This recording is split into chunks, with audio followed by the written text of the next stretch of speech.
Hi, my name is Dr. Jared Cooney Horvath, and I'm a neuroscientist up at the University of Melbourne.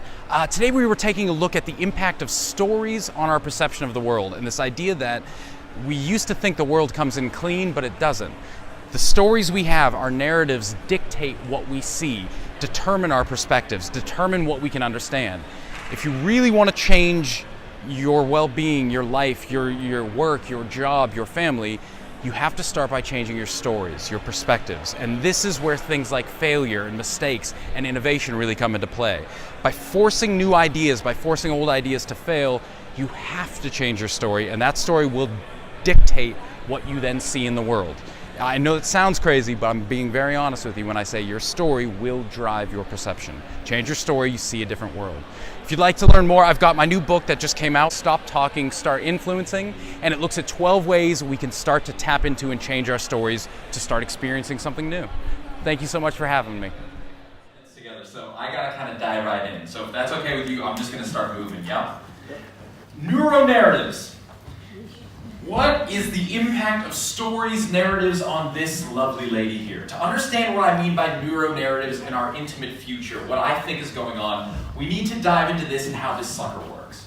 Now, for the longest time, we used to think that the brain was just an all-purpose meat computer. You have just this thing, this digests, these breathe, this thing thinks. And then this happened. I'm gonna play a quick game with you. I'm going to pop a color up in this box. All you have to do is out loud, as quickly as you can, tell me what that color is. Are you ready? Green, blue, purple, green, blue, red, green, purple, red. Sweet. All right, we know our colors. Rock and roll. Round one, good. Round two, I'm going to pop a word in this box. All you got to do is read that word as quickly as you can. Here we go. Red, green, red, purple, blue, green, red, blue, purple. Sweet! So we know our colors and our words. This is fantastic. Round three, here we go. All right, you know what's coming. This time, I'm going to pop a word in this box, but each word is going to be written in a different colored font. Your job, as quickly as you can, tell me what color that word is written in. So I don't care about the word, don't want to hear the word, I want to know what color the letters of that word are, yeah? All right, out loud so everyone can hear you. Here we go.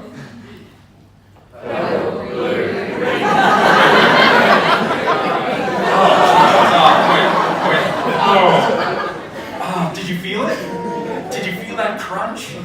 So if all we had was one brain, that all should have come in no harm, no foul. Turns out we don't have a brain. We've got dozens and dozens and dozens of mini brains scattered all throughout here. And each of these brains does its own job. So go back to this. We see this. You got one bit of your brain that likes what? Words. Does it care what else is going on in the world? I love purple. I got one job, I'm going to say words. You got another bit of your brain that likes what? Colors. Does it care what else is happening? I got one job, colors, I'm doing it. You got word bit, you got color bit. We can feel them clashing. Now in the end, you are able to select one out. It takes a second, but you can go purple, red. So this means you must have a controller. Sitting somewhere in your brain must be a node, a module that can somehow organize and coordinate all these other baby brains. Now if you had to pick a spot where you think your controller lives, where in your brain do you think this guy sits? Bingo. What's that bit of the brain that everyone says is the human part? That separates us from the animals. Prefrontal cortex. Guess where this lovely lady sits? So here we go. You've got your word bit, you've got your color bit going on, and up here we've got a controller. Now that controller can organize all the rest of this by sending out a single signal. The controller never turns anything on, the only thing it does is shut things down. And if you're ever interested in why teenagers are so weird, this is the part of the brain that's really developing. So imagine the bit of the brain that shuts everything off is just going haywire. That's why they're lazy and then ultimately crazy. Neither here nor there, but here we go. So this was it. For 60 years, this is how we spoke about the brain. We thought we had it solved. World comes in through your senses, triggers off all these baby brains, and the controller can go, nope, nope, nope, nope, nope, nope, nope, nope, nope. And whatever's left, congratulations, that's reality. And then this happened. 12 black lines and one green square changed everything we thought we knew about the brain and how it works. Now for some of you it's already happening, for the rest of you you're thinking, why the hell is he showing me a box? Alright, here's what I want you to do. Imagine that green face, imagine it's like a piece of glass and we can see through it. So imagine that's the front of the cube. The cube actually starts on the green face, goes backwards, down, and to the left. And if you got it in the front, kick it to the back. I want you to imagine the cube starts on this face and it actually goes backwards up and to the right. Yeah? If you got it in the back, pull it to the front. Come on in, y'all, there's plenty of space. And if it's in the front, push it to the back. How many of you still have no clue what the hell we're talking about? It's okay, if you can't do it, just look away, come back, and it might start doing it on its own. But for the rest of us, the question you gotta ask yourself is, am I changing this picture right now? Like, am I flipping between two different cubes? So the world ain't changing. The wavelengths coming off of this screen, hitting your eyes, triggering programs, are exactly the same right now as they were 10 seconds ago. Yet you can see two different things. Who's doing that? You are, for all of us. Think about it, if we go back to that idea of all we have is a controller that can turn things on or off, this should come in, fire up, and we can either see it or not see it. But here, not only do we see it, we can tweak it, we can change it, we can bend it. Who's doing this? Now, just because this is so important, I want to do another one with you. So for the next one, I want you to imagine we're going to New Orleans. It's Mardi Gras. We're going to go to a masquerade ball. You all want to go? Sure. Sweet. Here is the mask I purchased for our masquerade ball. You all see my mask? Now, I want you to imagine while I'm at this party, I meet a lovely young lady. Sparks fly. The night ends in magic. Thinking about me and this woman, I want you to focus only on the black and white bit in the middle and see if anything else pops out at you. Oh. Shit.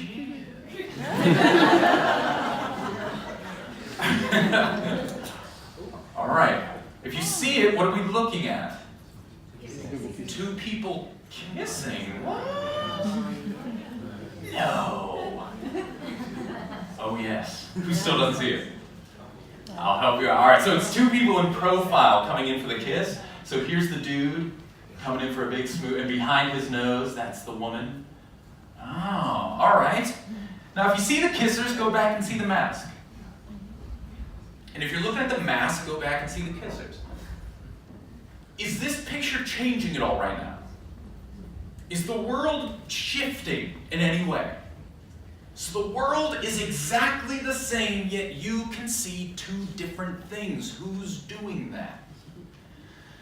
All right, last one, just because I love this so much. You all know, everyone in this room knows intellectually that this square is exactly the same color as that square. You all know it, but I guarantee you none of you see that. So what color does this one look like? Orange. Orange, kind of like this ugly orange. Cool. All I'm going to do is fade out the picture except for those two squares. I promise you I haven't doctored this. I've been working with a dude at uni for about 4 years, and about a month ago he said, hey, can you give me that fake slide you use? I want to trick some people. I'm like, dude, just print it out. It's real. So he does. He's like, oh my God.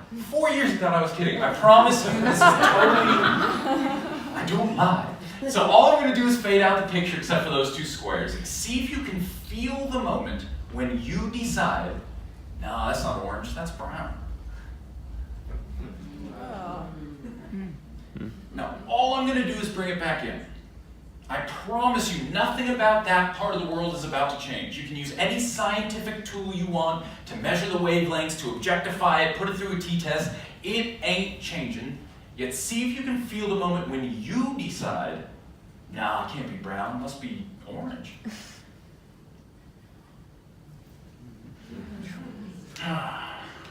Okay.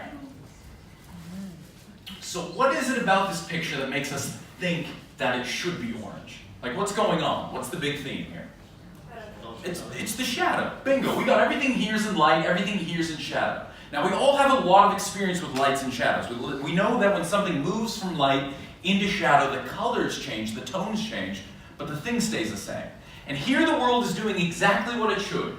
The green is shifting tones, red shifts tones, white changes tones. Everything is changing except for this. We know what it should be doing. It's not doing it. So guess who shifts the tones for it? Welcome to the New World Order. You don't have a controller in the front of your brain, you have a coder. Sitting in the front of our brain is a module that can send signals back to every other cell within the brain, tweak how it functions at the molecular level so that we experience the world in the way we think it should be, not in the way it actually is. And if that sentence doesn't make you feel uncomfortable, then you didn't hear what I just said. Should we try it again? Sitting in the front of your brain is a coder. This module can send signals to every other cell in your brain, and we now know outside of your brain. Tweak how it functions at the most foundational level so that you literally see, hear, smell, feel, taste the world that you think should exist, not the world that actually does exist. We've always spoken like this. The world is out there, it sends signals in, the brain processes it, this is reality. We now know this isn't true. Sure, there's a world out there, we're all living in something, but at any one time we are pushing back, and it's this we gotta deal with now. Now, I know this sounds fluffy, I know this sounds cute and new agey, I promise you, this is the shit I gotta deal with in a lab 24/7 now. This is the world we inhabit. Now, this leads to the important question. Okay, if I've got a coder up here changing all of this, then what codes the coder? What determines what messages this sends back to change what I experience? Now, in neuro, we say it's your schema. In psych, we say it's your concepts, and this is the word you'll hear me use a lot. But the easiest way to understand it is this: our stories, our narratives. The stories we use to make sense of the world, how the pieces fit together, how everything works, who we are, how we fit in with all that, those stories drive the coder then drives our perceptions. In a very real sense, our stories drive perceptions, not the other way around. Now, this is all well and good and cute and fun when we're playing little color games on a board here. Woo, oh, it's brown, it's orange. But how deep does this really get? Like, how real is this concept? Is it just a fun lab thing? I want to show you. I'm going to tell you a quick story just to demonstrate how deep and real this becomes. So this story starts with this man here, William Gladstone. Anyone have any clue who he is? Prime Minister of the UK back in the day. If I had candy, I would chuck it over. Oh shit, chuck it over to you. Yes, Prime Minister of the UK. So 4-time PM, so British politician in the 1800s. Turns out his true passion was Homer. So the Odyssey and the Iliad, he loved those books. He treated those books like people treat the Bible. So he felt the secrets to life and how to live it were somehow hidden there. All we gotta do is find it. So he spent his whole life just trawling through those books. Now this story takes place, he's in about his mid-30s, and he's reading through the Iliad. So it's the Trojan War. He's reading a passage, it's about Achilles, and Achilles is done. He's gonna quit, he's had enough of the war. And Homer writes that Achilles was gonna sail home across the wine-dark sea. So 4 words, this whole story starts with 4 words, the wine-dark sea. So Gladstone reads this and he thinks to himself, man, that's a weird choice. Look, I've grown up next to the ocean my whole life, and I've seen it a lot of colors. I've seen it black and gray, but I've never seen it wine-colored. That's odd. So he starts digging, and he notices Homer uses colors in very weird ways. So for instance, anytime Homer talks about iron, so some iron armor or anything, it's always purple. Anytime he talks about honey, it's green. Whenever he talks about sheep, they're always violet. So he's going, man, something weird is going on here. So what Gladstone does is he goes through the Odyssey and the Iliad, and he just counts up how often Homer uses different color words. Just counts them. He finds the most used color, hands down, 170 times, that was black. Next most used color, 100 times, white. Next most used color, way down here, 13 times, was red. Green and yellow were each used less than 10 times, and one major color doesn't appear anywhere in either the Odyssey or the Iliad. What is it? Blue. Just wasn't there. So he goes, man, that's strange. So the next thing he does is he goes through all of Homer's contemporaries. Every ancient Greek author you can find, he just trawls through their work, counts up color words, and he finds the exact same pattern. Whole lot of black, whole lot of white, a little bit of red, some green and yellow, and one color doesn't appear anywhere in any piece of ancient Greek lit. What is it? Blue. So Gladstone says, I think I figured it out. Homer must have been colorblind. And by extension, every single ancient Greek author must also have been colorblind. That was his theory. He said if you wanted to be an author pre-rec, you had to be colorblind. So how do you think that went over? He says this and everyone's like, okay, glad so get back to work, buddy. So that's it. Never talked about it again. Gets laughed at, he just drops it there. 20 years later, this guy comes along, Lazarus Geiger. He hears about this theory and he says, I think there's something there. I want to keep digging. So what Geiger does is he goes through every major civilization around the world he can find. So Iceland, China, Japan, Egypt, Vedic hymns, Hebrew, he goes through all these civilizations, goes as far back as he can in their writing, and he just counts up color words. And he finds the exact same pattern in every single civilization around the world. The first colors to appear in every culture's writing are always black and white. The first real color to appear in every civilization's writing is red. Green and yellow alternate. And one color doesn't appear anywhere. It's the last color to appear in every civilization's writing, except for one. What color is it? Blue. It wasn't anywhere in the ancient world. Now, one culture didn't have it early. They had it earlier than the rest. They went black, white, red, green, blue, yellow. So they had it first. Which culture do you think, if anyone wants to take a guess, had blue first before anyone else? Russians. Wasn't the Russians. It was the Egyptians. Why? What did the Egyptians have that no one else had?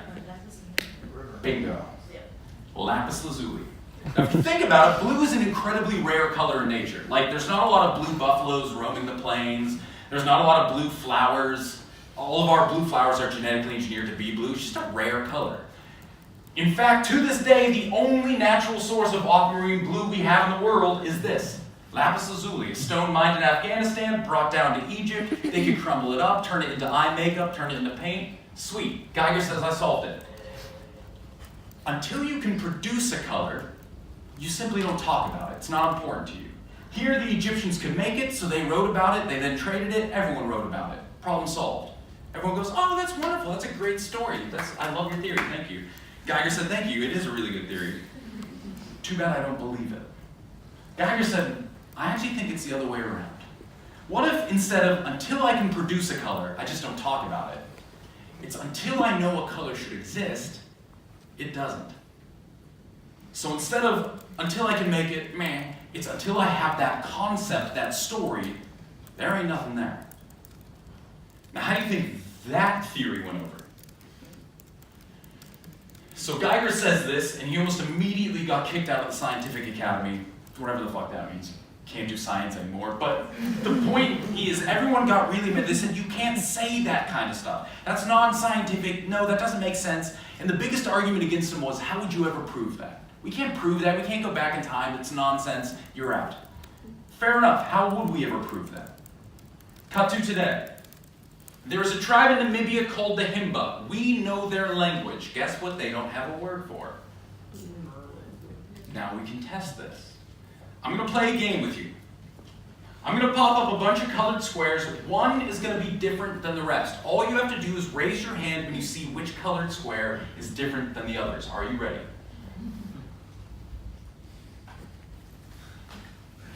Watch the Himba try to do this. Oh, there's no volume. Does anyone know how to get the volume up? I'll try and... So again, 12 colors, and you point towards the one that is different from the other 11 colors. For us, we have separate words for green and blue. But as the Himba have the same word for both, it takes them longer to spot the blue.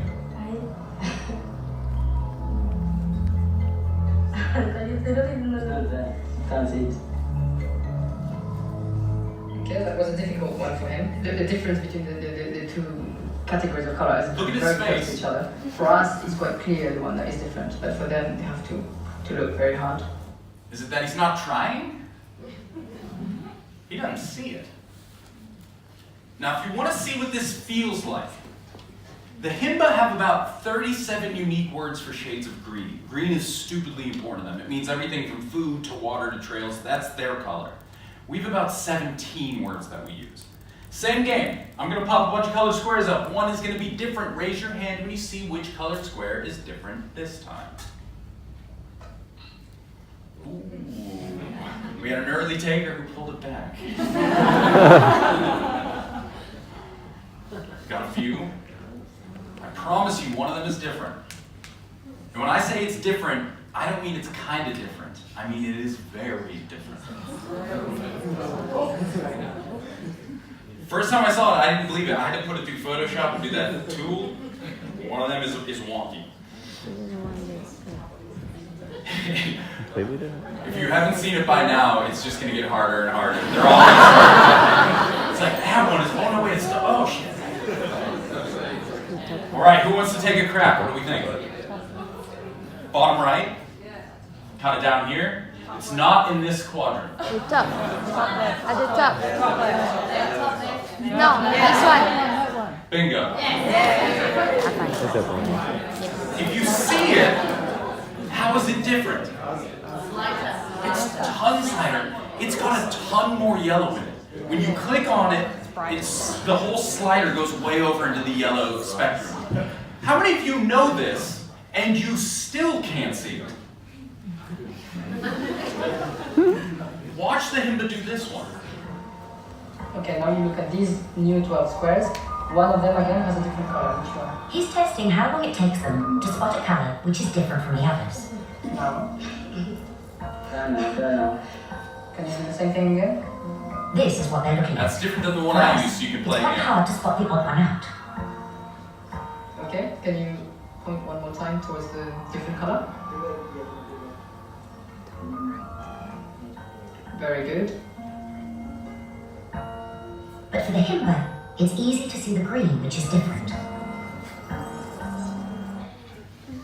Our concepts drive our coder drives our perceptions. Our stories drive our experiences, not the other way around. Now there's one big glaring issue with this. So that white researcher in that video was coming out with all this evidence about 12 years ago, and he was saying, guys, it looks like Geiger was right. There's something going on. And everyone's like, oh my gosh, this is incredible. But wait, has anyone caught on to one big glaring misunderstanding here? What about the sky? Look, you don't need blue buffaloes roaming the plain. You don't need blue flowers. What about the sky? We're all under the bluest thing all day, every day. Well, I got some bad news for you. If this theory is correct, then guess what? The sky ain't blue. The sky is only blue because we have the concept to allow it to be blue.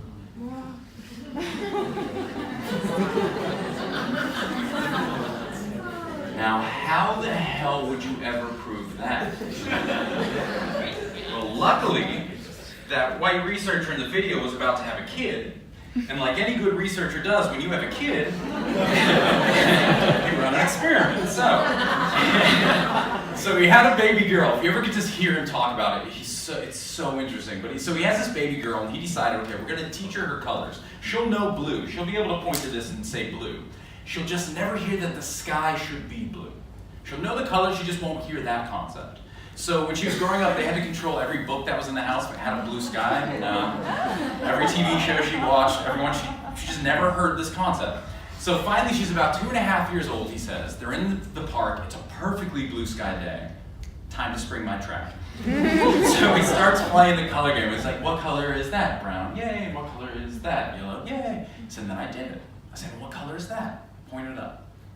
He said, this bubbly, talkative, laughing girl just shut up. He's like, come on, honey, what color is that?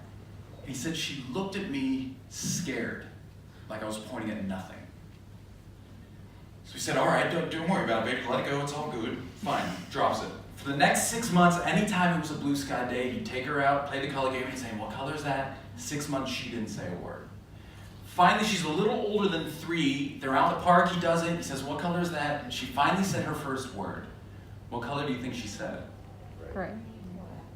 White. If you ask Homer and all the ancient Greek authors, guess what color the sky is? White. If you ask the Himba, guess what color the sky is? Oh, I wish it was green, that'd be too good. It's white. The Himba are cool because we can actually talk to them. To the hymn of the sky, they don't have a concept for color in the sky, so it's either white, black, or gray. It's white during the day, black at night, gray during sunrise and sunset. They just don't see color in the sky. So for the next 6 months, anytime he asked her what color is that, she said white. When she turned about 3 and a half, he said she started to alternate between saying white and blue. And by the time she turned 4, she pretty consistently was saying blue. But by then, they'd stopped controlling everything she saw and read. That's a real easy concept to come across. But here we go. Something we take for granted so much as the sky is blue is only true because we have the concepts to allow that to be true.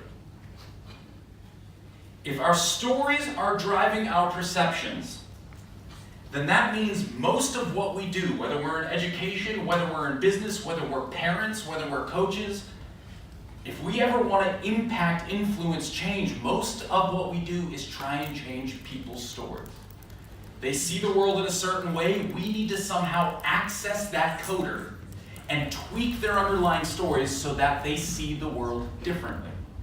This, by the way, if you're ever curious, this is why mindset and company identity, values, this is why all those things, defining those things are important, because those stories will dictate what you see and what you get. Now this leads to the wildly important question, how do you access somebody's coder to change their story? Dozens of ways to do it. And unfortunately, we are running real low on time. But if you're at uni with me, this would be semesters that we explore this. But the 3 easiest kind of ways for us are, 1, you teach people something new. And there is a very specific learning process. We didn't just wake up one day and invent education. There's a process by which people take in new information, embody it, change their story, and then output it. Next way to do it is you change the rule set, not the difficulty. If you have somebody doing something and they just keep practicing the same thing again and again and again, that only locks the story down. Think about driving. Remember when you first learned to drive a car? How freaking miserable that was? How many of you drove today? Maybe putting on a little lipstick, checking a phone.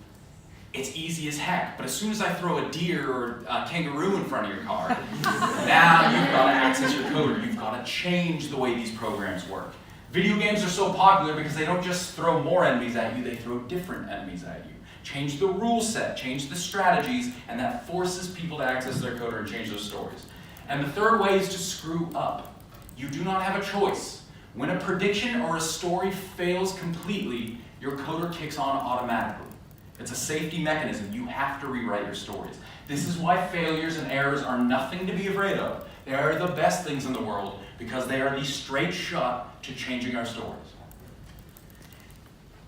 Now, we are out of time, unfortunately, but does all of this kind of make sense? Are you seeing where I'm going with this idea of neuronarratives in our stories? Yeah?